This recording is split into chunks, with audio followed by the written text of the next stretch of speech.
Hujambo na karibu kwa mara nyingine tena mtazamaji wa The World News katika kipindi hiki cha ulimwengu wa siasa. Jina langu ni Adam Hussein.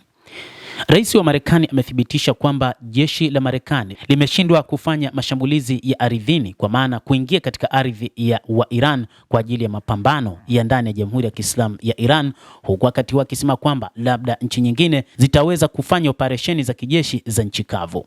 Rais huyo wa Marekani amekataa kuondoa uwezekano wa operesheni za kijeshi za nchi kavu nchini Iran, lakini wakati huu akisema kwamba vikosi vingine si vya Marekani vitaweza kufanya operesheni hiyo kuteka maeneo muhimu ya kimkakati kama vile kisiwa cha Kharg bila kuhusisha wanajeshi wa Marekani, huku akitishia kupanua kampeni ya mashambulizi dhidi ya anga ili kujumuisha mitambo ya umeme pamoja na madaraja.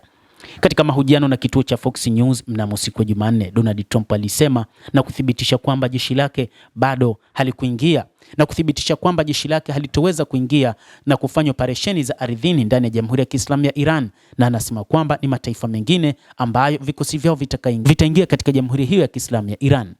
Trump amesema angezingatia operesheni ya nchi kavu ikiwa nitaona inafaa. Wakati mwingine unahitaji operesheni ya nchi kavu, lakini tuna watu wengine watakaofanya operesheni hiyo kwa niaba yetu, lakini tayari tumeshambulia kisiwa cha Kharj mara 2 au hata mara 3. Nilisema shambulieni kila kitu isipokuwa mafuta, alisema rais huyo wa Marekani Donald Trump. Kisiwa cha Kharj kilichopo umbali wa takribani kilomita 25 sawa na maili 15 kutoka pwani ya Ghuba ya Iran kinashughulikia takribani 90% ya mauzo ya nje ya mafuta ghafi ya nchi hiyo, na ndicho kituo kikuu cha mapato yanayotokana na mafuta. Kabla ya makubaliano kusitisha mapigano ya mwezi Aprili ambayo sasa yamevunjika, Trump alitishia kuteka kisiwa cha Kharg ili kuchukua mafuta, na alipoulizwa kama bado ana nia ya kuteka kisiwa hicho, Trump alijibu kuhusu kukiteka, ikiwa tutawadhoofisha vya kutosha na kwa kiwango kikubwa ningefanya hivyo. Rais huyo pia aliahidi kuongeza nguvu katika kampeni ya mashambulizi ya anga, akisema mashambulizi ya Marekani yataendelea hadi atakapoamua kuwa imetosha. Yataendelea hadi nitakaposema imetosha.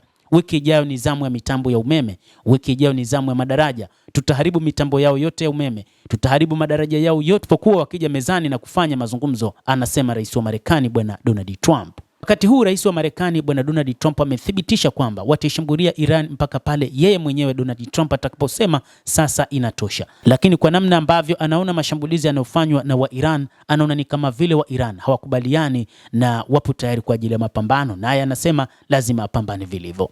Trump ameonya kwamba Iran haitabaki na mtu yeyote isipokuwa ifikie makubaliano, akidai maafisa wa Marekani waliwasilisha ujumbe huo kwa Tehran karibu saa 1 iliyopita. Tunawajali sana raia, Trump alisema hapo awali. Alitishia kuipiga Iran kwa mabomu, akionya kwamba ustaarabu mzima utakufa ikiwa Tehran itashindwa kufuata matakwa ya Marekani na Israel. Zaidi ya raia 1500 wameuawa nchini Iran tangu kampeni ya mabomu kati ya Marekani na Israel ianze Februari 28 kulingana na mamlaka. Mojawapo ya matukio makubwa na mabaya zaidi ni mashambulizi katika shule ya wasichana ya Shajareh Tayyibin huko Minab, ambayo iliua watu 168, wengi wao wakiwa watoto.